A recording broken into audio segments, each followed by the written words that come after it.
मेरा नाम हामिद है।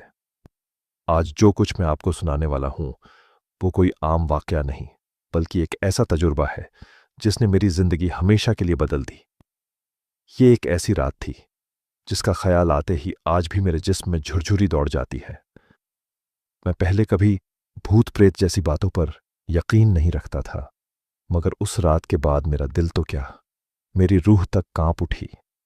मैं सिंध के एक पुरसुकून मगर प्रासरार से देहाती इलाके में रहता था। हमारा घर गांव से जरा हटकर एक पुरानी बड़ी सी हवेली में था। पुरानी ईंटों से बना ऊंचा दरवाजा, आंगन के बीचों बीच 100 साल पुराना नीम का दरख्त, जिसकी शाखें रात के वक़्त ऐसे हिलती थीं जैसे किसी ने उन्हें पकड़कर झोड़ा हो।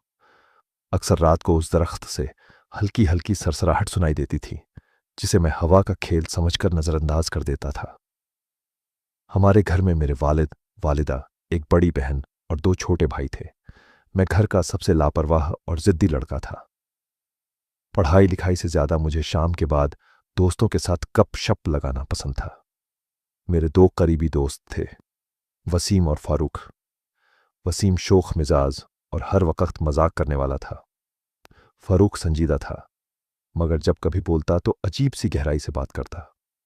हमारे गांव से तकरीबन 1 मील दूर एक कच्ची सड़क के किनारे बाबा यूनुस का ढाबा था। यह ढाबा दिन में ट्रक ड्राइवरों और मुसाफिरों से भरा रहता था, मगर जैसे ही सूरज गरूब होता, वहां ऐसी खामोशी छा जाती जैसे वो जगह किसी और ही दुनिया का हिस्सा हो। बाबा यूनुस उम्र में 70 के लगभग थे। दुबला पतला जिस्म, चेहरे पर झुर्रियां, मगर आंखें ऐसी कि लगता था हर बात जान लेती हैं। हम अक्सर शाम के बाद इसी ढाबे पर बैठकर चाय पीते। बाबा हमें अपने माजी के किस्से सुनाया करते थे।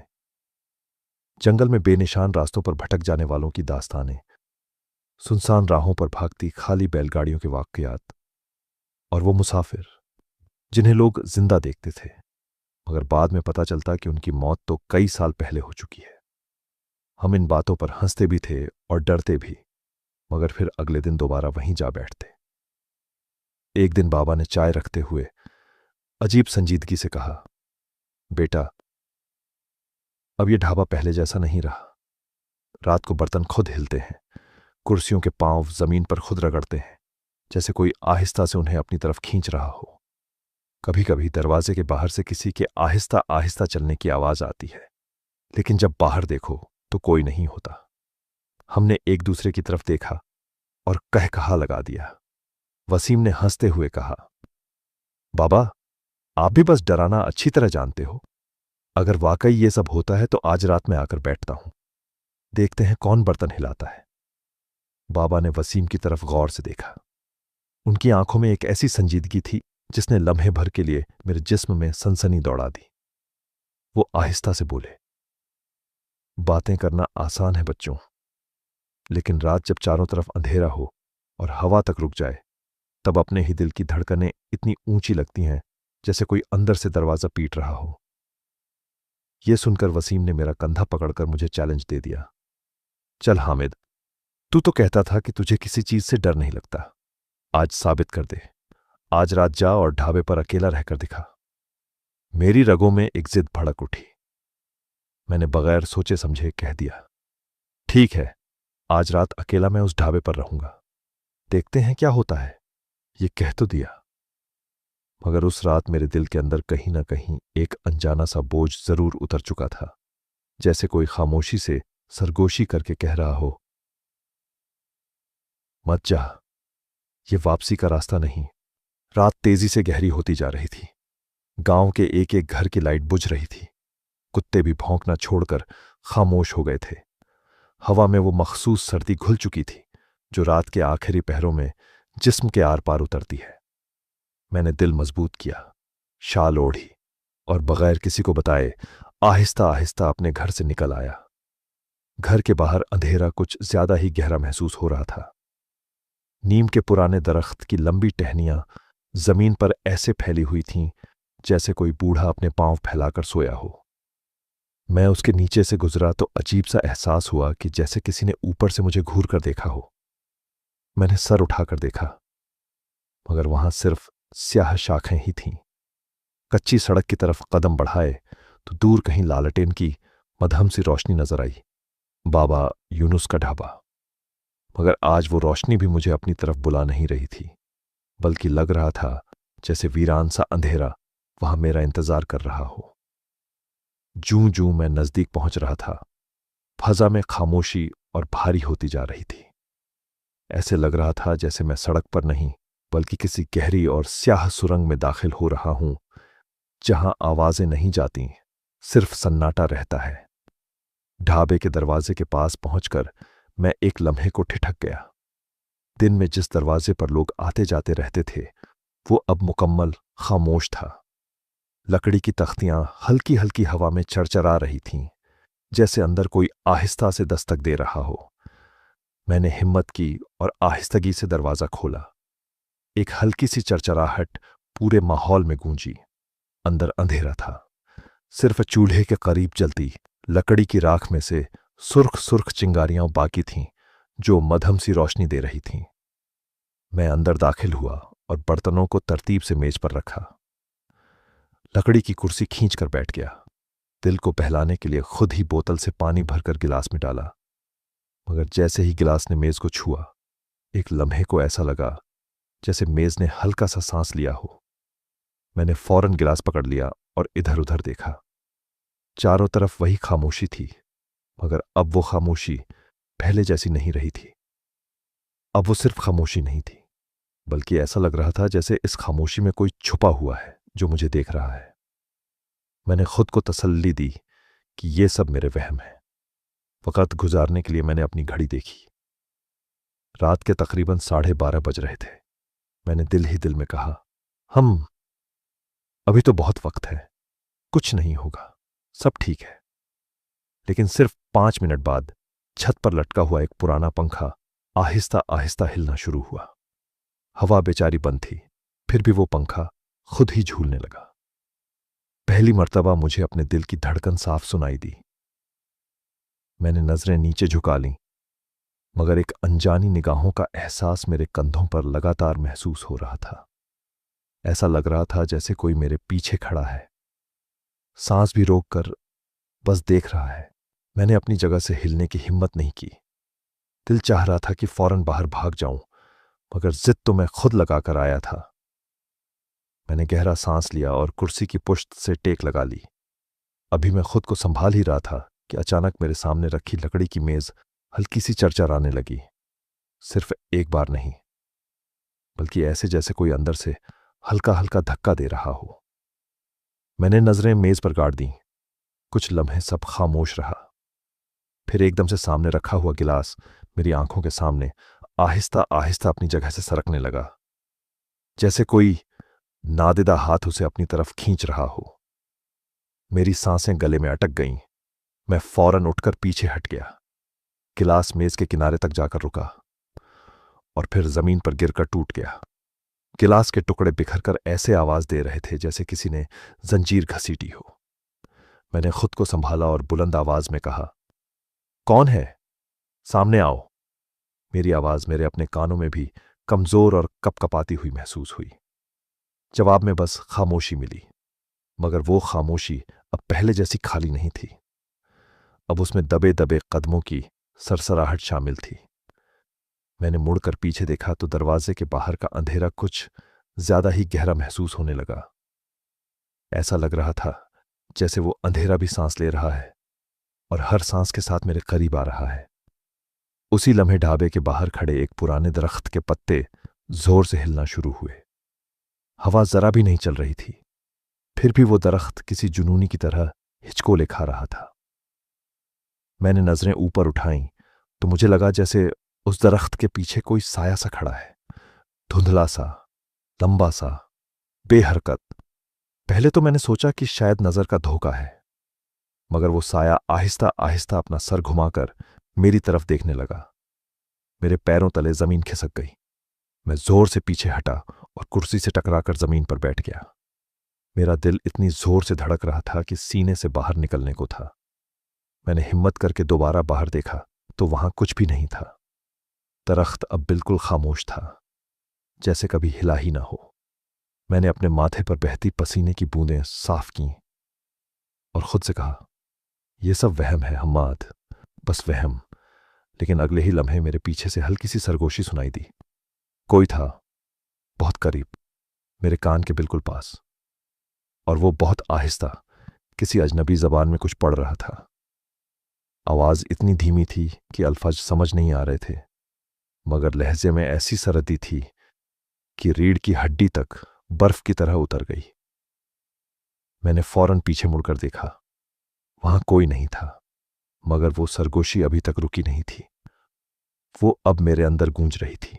मैंने पीछे पलटकर देखा तो वहां कोई नहीं था, मगर वो सरगोशी अब मेरे कानों में नहीं, बल्कि मेरे दिमाग के अंदर गूंज रही थी। ऐसा लग रहा था जैसे कोई मेरा नाम नहीं ले रहा, बल्कि मुझे पहचान रहा हो, मुझे देख रहा हो, मुझे याद कर रहा हो। मेरे जिस्म में कपकपी दौड़ गई। मैंने खुद को संभालने के लिए जल्दी से कुर्सी पकड़ी और फिर से बैठ गया, लेकिन अब मेरा वजूद जैसे मेरे काबू में नहीं था। हाथ लगातार कांप रहे थे और टांगों में दम नहीं था। मैंने दीवार पर लगी पुरानी लालटेन जलाने के लिए माचिस ढूंढी। बड़ी मुश्किल से दिया रोशन किया तो कमरे में मध्यम सी रोशनी फैल गई। चंद लम्हों के लिए दिल को सुकून हुआ कि कम अज कम अंधेरा तो टूट गया है, मगर यह सुकून ज्यादा देर न रहा। जैसे ही रोशनी दीवारों तक पहुंची, मुझे ऐसा महसूस हुआ जैसे उन पर हल्की हल्की नमी नहीं, बल्कि हाथों के निशान थे, छोटे बड़े, लंबे पतले, जैसे किसी ने अपनी उंगलियों से दीवारों को रगड़ा हो, और वो निशान ताजा थे, जैसे अभी अभी बने हों। मैंने नजरें हटाने की कोशिश की, मगर अब कमरे की हर चीज बदली हुई महसूस हो रही थी। बर्तन पहले जहां रखे थे वहां नहीं थे, कुछ मेज पर से गायब हो चुके थे। काउंटर के पीछे रखी एक टूटी हुई बाल्टी खुद ही हल्की हल्की जनबिश ले रही थी। मैंने घबराकर नजरें नीचे कर लीं, मगर फौरन महसूस हुआ कि लालटेन की रोशनी में फर्श पर मेरा साया अकेला नहीं था। एक दूसरा साया भी साथ था, न मेरा न किसी इंसान का।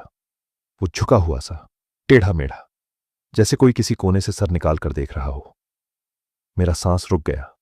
मैंने आहिस्ता आहिस्ता अपना सर ऊपर उठाया ताकि देखूं वो कौन है, मगर वहां कुछ भी नहीं था। दीवार खाली थी, मगर फर्श पर साया अब भी मौजूद था। अब मेरी बर्दाश्त जवाब देने लगी थी। मैं तेजी से दरवाजे की तरफ बढ़ा, मगर कदम जैसे जमीन ने पकड़ लिया हो। एक अनजानी भारी ताकत मेरे पैरों से लिपट गई थी। जितनी जोर से मैं कदम उठाने की कोशिश करता, उतनी ही टांगें मजीद बोझिल हो जाती। मेरे लब खुद ब खुद लरजने लगे। मैंने कांपती आवाज में कहा, अल्लाह के नाम पर, कौन हो तुम? इस बार जवाब आया, मगर अल्फाज में नहीं, आवाज में। पीछे से हल्का सा कहकहा उभरा। न मर्दाना, न जनाना, न जवान, न बूढ़ा, बल्कि ऐसा जैसे किसी ने अपनी आवाज को सड़ाकर, जलाकर, राख करके दोबारा बोला हो। वो कहकहा मेरे पीछे से नहीं, बल्कि हर तरफ से आ रहा था। दीवारों से, छत से, फर्श से, हटा कि मेरे अंदर से भी। मेरी रीढ़ की हड्डी सुन्न हो चुकी थी। मैंने हिम्मत करके पीछे देखा।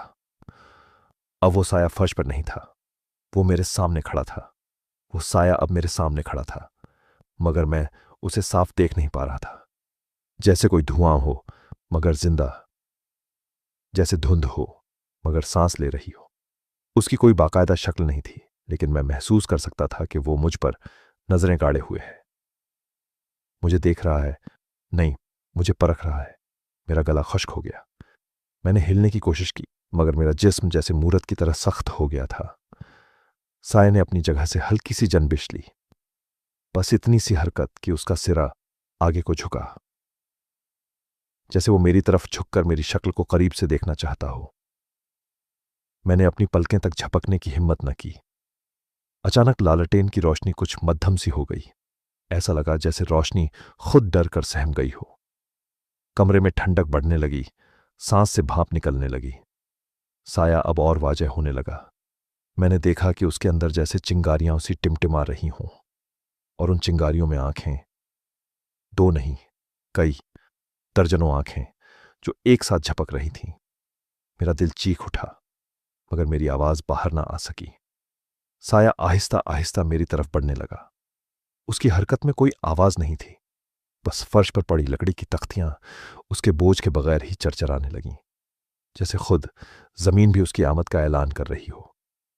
उसके करीब आते ही एक अजीब सी बू मेरे आसपास फैलने लगी, न खून की न सड़न की, बल्कि ऐसी जैसे किसी को सदियों से दफन रखकर अभी अभी निकाला गया हो। मेरे हलक में घुटन होने लगी, आंखों से पानी आने लगा। मैंने पूरा जोर लगाकर खुद को पीछे हटाने की कोशिश की, मगर टांगें जैसे जमीन में जड़ गईं। फिर साया रुका, मेरे बिल्कुल सामने। उसने अपना धुंधला सा चेहरा मेरे चेहरे के करीब किया। मैं उसकी सांस महसूस कर सकता था। वो गर्म नहीं थी, बल्कि बर्फ जैसी सर्द थी। उसने कुछ कहा नहीं, मगर मुझे साफ साफ सुनाई दिया। तुम अकेले आए हो? यह आवाज मेरे कान से नहीं, मेरे दिल के अंदर से उभरी थी। मैं कुछ बोल न सका, मगर मेरे दिल ने खुद ही जवाब दिया, हां। साया खामोश हो गया। कुछ लम्हे वो वैसे ही जमा रहा। फिर आहिस्ता आहिस्ता उसने अपने सर को हिलाया, नफी में नहीं, बल्कि कबूलियत में। वो जैसे कह रहा था, अब तुम अकेले नहीं रहे। मेरे पैरों के नीचे फर्श हिलना शुरू हो गया, ऐसे जैसे कोई नीचे से ऊपर आने की कोशिश कर रहा हो। मुझे महसूस हुआ कि मेरे कदमों के आसपास कुछ लिपट रहा है, जैसे बर्फानी हाथ जो मुझे नीचे खींच रहे हों। मैंने आखिरी कोशिश के तौर पर जोर से चीखने की कोशिश की, मगर जो आवाज निकली वो इंसानी नहीं थी। मेरी चीख इंसानों जैसी न थी, जैसे कोई परिंदा जख्मी होकर फड़फड़ाता है, या जैसे किसी के हल्का से फटी हुई सीटी की आवाज निकलती है। मैंने फिर भी जोर लगाया, पूरी ताकत से खुद को पीछे हटाने की कोशिश की, मगर टांगों के गर्द लिपटे वो सर्द हाथ मुझे छोड़ने न देते थे। मुझे साफ महसूस हो रहा था कि अगर मैंने अभी कुछ न किया तो मैं फर्श के नीचे खींच लिया जाऊंगा। मैंने बौखलाहट में चारों तरफ देखा। मुझे मेज के कोने पर रखी वही बाबा यूनुस वाली तस्बीह नजर आई, वही जो मैं पहले भी देख चुका था, मगर हाथ तक ना पहुंच सकी थी। अब मेरी नजर जैसे उसमें गड़ गई। मैंने पूरी ताकत से अपना जिस्म एक तरफ झटका और फर्श से निकलती हुई ठंडी गिरफ्त को झटकते हुए आगे लपका। मैंने तस्बीह को पकड़ लिया।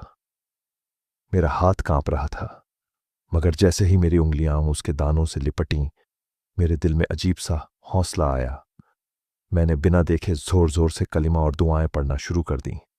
मेरी जबान लड़खड़ा रही थी, मगर अल्फाज खुद ब खुद अदा हो रहे थे, जैसे मेरे मुंह से नहीं, किसी और की आवाज मेरे अंदर से पड़ रही थी। साया पीछे हटने लगा। उसकी आंखों जैसी चिंगारियां बुझने लगीं, मगर वो चीखा नहीं। उसके बरक्स वो हंसा, ऐसी हंसी जैसे किसी ने अंधेरे में पत्थरों को रगड़कर आवाज निकाली हो। वो हंसी मेरे कान में नहीं, पूरे कमरे में गूंजी। बर्तन दोबारा बजने लगे, कुर्सियां उलटने लगीं। दरवाजा खुद ब खुद बंद होकर फिर खुलने लगा, जैसे किसी बेआराम जानवर की सांस चल रही हो। मैंने हिम्मत न हारी और तस्बीह को जोर से अपने सीने से लगाया।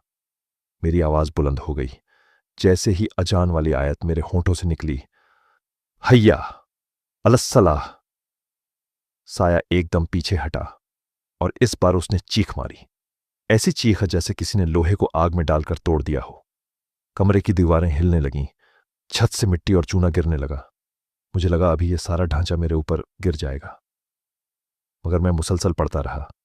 मेरी आवाज अब मेरी नहीं रही थी, वो बुलंद थी, गूंजदार थी।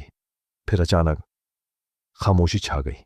न बर्तन हिले, न दरवाजा, न साया, कुछ नहीं, बस एक सन्नाटा, इतना गहरा कि अपने दिल की धड़कन भी सुनाई देने लगे। मैंने आहिस्ता आहिस्ता आंखें खोलकर सामने देखा। साया गायब था। ढाबा वैसा ही था जैसा मैंने रात में देखा था, मगर अब दीवारों पर जमा धूल साफ थी। कुर्सियों पर खून जैसा माद्दा नहीं था, जैसे वो सब कभी था ही नहीं। मेरी सांसें अभी तक बेकाबू थीं। मैंने तस्बीह हाथ में मजबूती से पकड़ी और आहिस्ता आहिस्ता दरवाजे की तरफ बढ़ा। बाहर फज्र की अजान अब भी गूंज रही थी। मैंने दरवाजे से बाहर कदम रखा और जमीन पर गिर पड़ा। न जाने कितनी देर बेहोश रहा। जब आंख खुली तो बाबा यूनुस मेरे सामने खड़े थे। उनका चेहरा पेला था, आंखों में खौफ था। हमाद, तुमने उसे देखा? मैंने सर नीचे रखा और बस इतना कहा, बाबा वहां कोई एक नहीं था। वो खामोश हो गए, कुछ देर मुंह को देखते रहे, फिर आहिस्ता से बोले, इसीलिए मैंने कभी रात को वहां नहीं ठहरा।